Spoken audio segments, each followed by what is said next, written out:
Hello, wonderful students.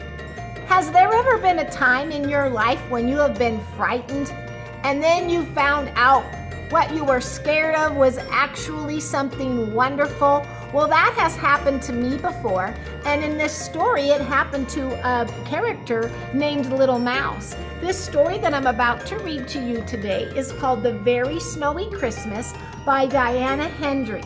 As I read the story, I want you to ask yourself questions and ask yourself, what was Little Mouse afraid of? And then what did he discover at the end? So let's begin. It was Christmas Eve. Big Mouse was making cheese pies. Little Mouse was making paper chains. Merry Christmas to us, Merry Christmas to us, sang Little Mouse. Big Mouse, can I decorate the Christmas tree now? Can I? Can I? And there's Little Mouse, and there's Big Mouse. We'll do it together, said Big Mouse. Little Mouse hung golden acorns and mistletoe berries on the tree. Big Mouse put a star on the top. But we forgot the holly, cried Little Mouse. I'll go and get some. And off he ran. Make sure it has nice red berries, called Big Mouse. Little Mouse set off down the path singing, Jolly holly, holly jolly, jolly holly Christmas. But there was no holly to be seen on the first corner, and no holly on the second corner, and no holly on the third corner. So over the bridge ran Little Mouse. There he is, running over the bridge. And at last he found a holly bush with shiny red berries. He jumped up and down with excitement. Oh, jolly holly, holly jolly, jolly holly Christmas, sang Little Mouse, stretching high on his toes to reach some. But suddenly, soft white flakes began falling all around him. One flake fell on Little Mouse's nose and made him sneeze. Achoo! Goodness me, said Little Mouse. The sky is coming undone. Oh, we know the sky is not coming undone, but Little Mouse has no idea. As Little Mouse hurried home, many more pieces of sky fell down upon him. Faster and faster they fell. They fell on his ears and his whiskers and his tail. Oh dear, said Little Mouse. I'd better take some of this home to show Big Mouse. He'll know how to stitch the sky together again. Little Mouse made a ball of white flakes and put it in his bucket. Then back over the bridge he hurried. Suddenly, he saw a strange creature in the water making faces at him. It had lots of ears and a blurry face, and it waved its arms at Little Mouse.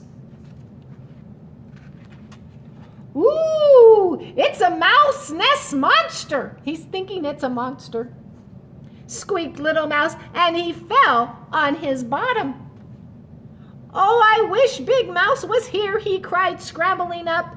Back down the path ran Little Mouse, looking over his shoulder to see if the mouse nest monster was following him. It wasn't, but something else was. Little Mouse could see its paw prints coming after him. But they were his own tracks. Look, he's walking in the snow and they're his own tracks.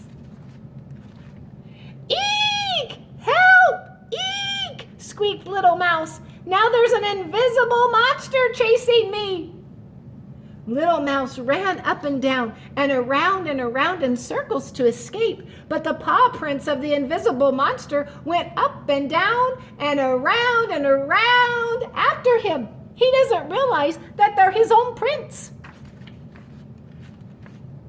Little Mouse ran and ran faster and faster. Little Mouse ran and ran Faster and faster whirled the white flakes, and faster ran Little Mouse, and still the invisible monster followed him.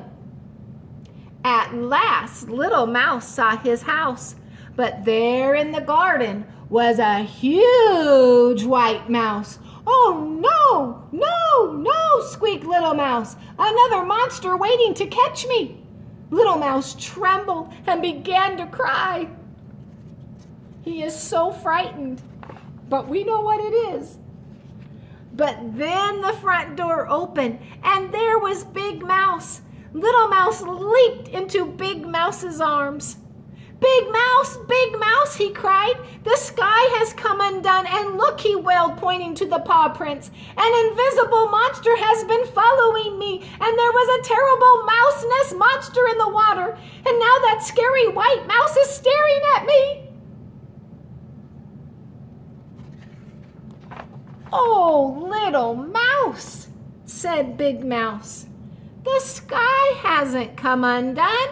It's snowing. And there aren't any monsters. Those are your paw prints. And that mouse nest monster was your reflection in the water. Look." And Big Mouse showed Little Mouse his face in the puddle.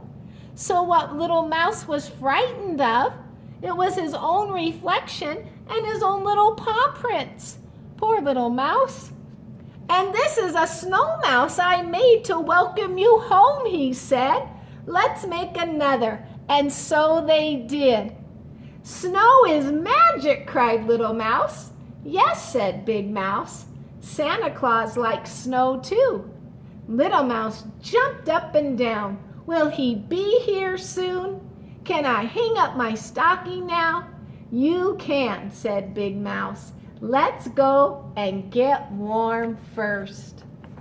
So in they went and warmed their paws by the fire. Little Mouse hung up his stocking, and Big Mouse hung up his stocking too. The holly berries shone in the firelight. "It's almost Christmas," said Little Mouse. "Holly jolly, jolly, holly Christmas." And he wiggled his warm toes. And that is a very snowy Christmas. And notice he was so scared in the beginning. He was afraid of his own paw prints. He didn't realize that he had never seen snow before. He had never experienced it. And so he thought the paw prints were some type of monster, something chasing him.